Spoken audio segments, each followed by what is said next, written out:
O curso de alta magia do Lótus Negro contém em sua metodologia as bases gerais de vários sistemas mágicos. O objetivo é oferecer uma visão panorâmica do sistema de alta magia cerimonial, em seus vários aspectos. Então nós temos dentro do sistema da metodologia geral do sacerdócio de alta magia do Lótus Negro uma visão introdutória de vários sistemas de magia. Por exemplo, magia hindu, magia ritual egípcia, magia salomônica ou magia evocativa, magia cabalística, a magia enoquiana, uma base geral da magia enoquiana, magia astrológica ou planetária, magia radiônica com uso de cristais, uso de pêndulos e sigilos e gráficos radiônicos. De todos esses sistemas são demonstrados ao longo de 2 anos do curso de sacerdócio de alta magia do Lótus Negro. Nós estamos agora entrando no módulo introdutório da magia ritual egípcia, onde oferecemos uma bateria de ritos, e práticas mágicas e rituais relacionados à magia egípcia, aos deuses e ao panteão do Antigo Egito. Então, nesse módulo de magia egípcia, nós iremos abordar um pouco a teologia, o misticismo dos antigos egípcios, como eles utilizavam suas magias e como essa magia pode ser adaptada aos tempos modernos. Antes de estudar a magia egípcia, nós temos que entender o contexto da magia, o que era magia para os antigos egípcios.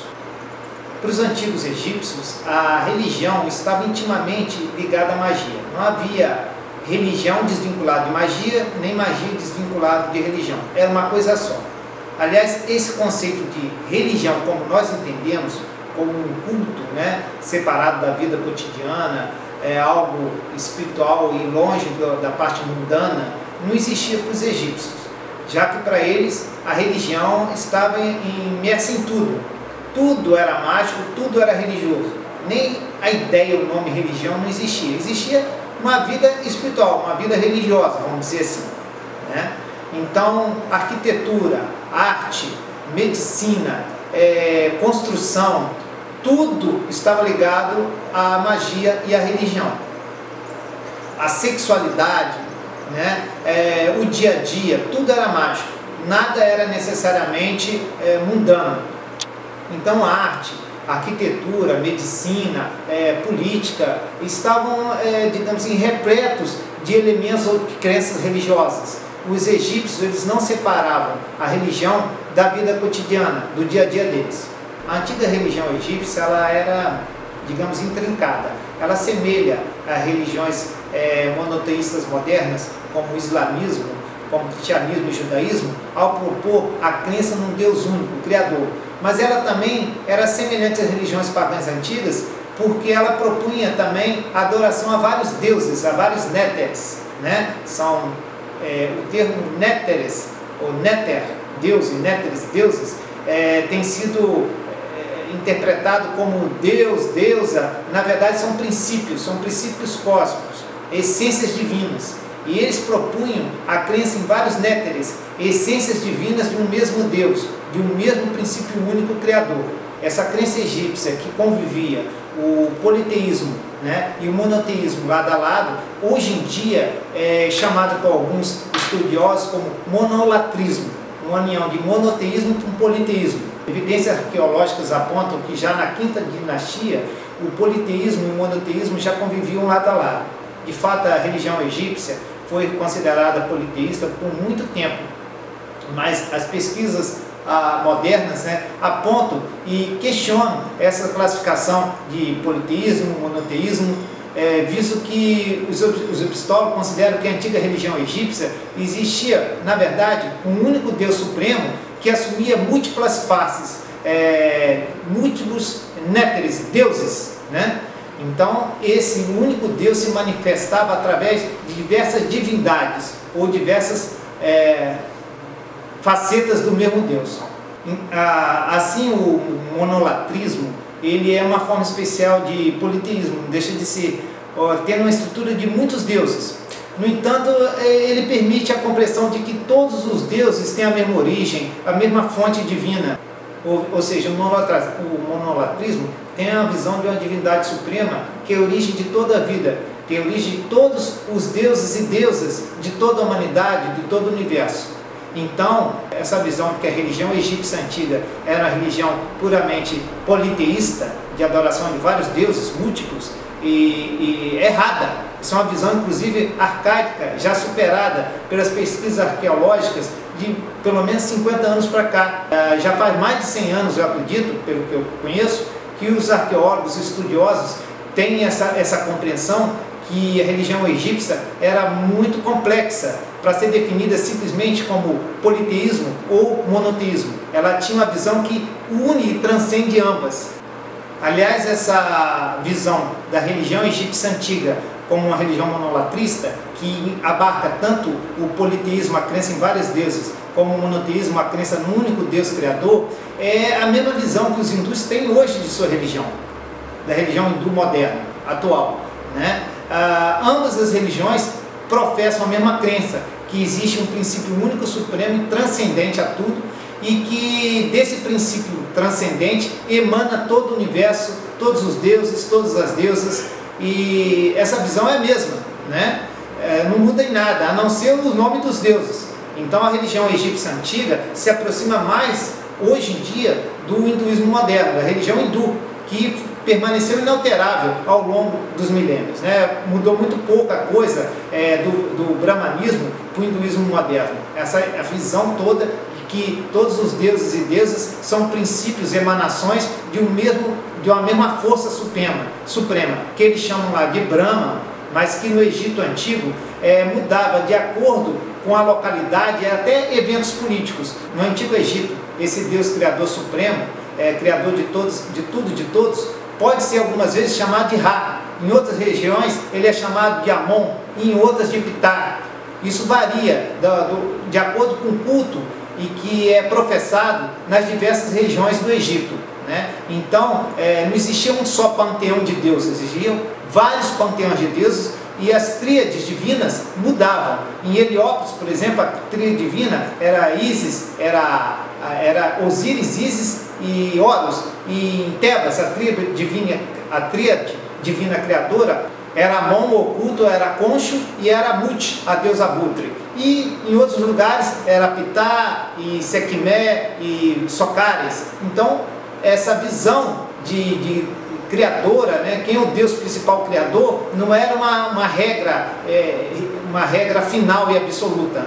Cada região do Egito, dependendo se era o Alto ou Baixo Egito, dependendo da era, dependendo da dinastia, isso mudava. Então nós podemos listar alguns princípios da filosofia religiosa egípcia. Primeiro, eles acreditavam um Deus único criador, um Deus universal, o Néter, universal. Esse Deus universal, em última instância, ele era transcendente e ao mesmo tempo imanente. Eles acreditavam então, eles tinham essa visão, um Deus único criador, né, que autocriou, vamos dizer assim mesmo, que era imortal, que era eterno, que era onisciente, que estava presente em tudo e em todos, tá bom? Que deu à luz a toda a criação, digamos assim, mas que não tem forma nem aparência física, porque ele está além de qualquer concepção ou qualquer ideia que nós possamos ter de Deus. Embora às vezes ele tivesse um nome como Ra, Ptah, e às vezes até uma sugestão de forma ou aparência, ele transcende essa mesma forma e aparência. Ao mesmo tempo, além de toda manifestação, né, de toda aparência, esse Deus está imanente, presente em tudo, desde a menor partícula de areia até a galáxia mais distante. Essa é a visão básica da força criadora que os egípcios chamavam de Deus, vamos dizer assim. Esse Deus único nunca era representado, mas suas funções, atributos é que eram representados. Ou seja, é um conceito assim, se eu falar a palavra Hélio, tá? Hélio professor, tá, sou eu, Hélio professor, estudioso de ocultismo. Começa a fazer outro conceito, uma ideia mais acabada. Estudioso de ocultismo, terapeuta, gosta de praticar esporte de artes marciais, como é o meu caso. Então você já vai tendo uma ideia do que é essa entidade chamada Hélio. Então, para os antigos egípcios é a mesma coisa. Eles não conheciam Deus através de uma explicação do que é Deus, mas eles conheciam Deus através de seus princípios, de seus atributos, entende? Então, aí vem o conceito de néteres, que a gente pode traduzir como divindade de Deus, ou forças divinas do mesmo Deus Criador Universal. Então, aí surge o panteão de deuses como Ísis, Osíris, Ptah, Horus. Todos esses são funções e atributos do mesmo Deus Criador Universal. Mas se você não pode conhecer Deus, que é um princípio muito elevado, muito transcendente, você pode conhecer as suas manifestações, né, os seus princípios, através dos seus atributos. Da mesma forma que eu falar a palavra hélio, não quer dizer nada, mas se eu começar a explicar as variadas interesses do hélio, as habilidades do hélio, né, um pouco da vida do hélio, de onde ele nasceu, o que ele faz hoje, você já começa a ter uma ideia geral de quem é Hélio Monteiro. Diferente de se eu falar, existe uma pessoa chamada Hélio Monteiro, existem diversos Hélio Monteiros. Então você vai tendo uma ideia geral de quem é essa entidade abstrata chamada Hélio. Quando você conhece seus atributos, suas funções, suas qualidades, suas habilidades. E assim é com os néteres. Os néteres são todos princípios da mesma divindade única. Se você não pode conhecer Deus, que é muito transcendente, você pode compreender seus princípios, seus atributos. Um indivíduo que é engenheiro, que é casado, que é pai, né? Não tem múltiplas personalidades, mas é o mesmo indivíduo que tem múltiplas funções ou atributos que compõem o mesmo ser. Então, você conhece uma pessoa pelos seus atributos, pelas suas qualidades, pelas funções que ele exerce na sociedade ou na vida diária. Então, a mesma coisa com o conceito de Deus para os egípcios. Por isso que eles não tinham problema em definir esse mesmo Deus único, Criador universal, como um Deus também múltiplo, em que se manifestava através de inúmeras divindades menores, em que eles chamavam néteres, ou deusas, ou princípios, né, cósmicos. Esse é o sentido da verdadeira magia egípcia. É preciso entender isso tudo, porque a verdadeira magia egípcia não está desvinculada da religião egípcia antiga. Então, para você hoje compreender e usufruir o máximo potencial que tem da magia ritual egípcia, você precisa entender um pouco a visão que os antigos egípcios tinham de sua religião, de suas crenças. Eu acho importante entender que os egípcios tinham esses 4 elementos compõem a filosofia religiosa dos egípcios, a visão religiosa que eles tinham, né, da religião deles.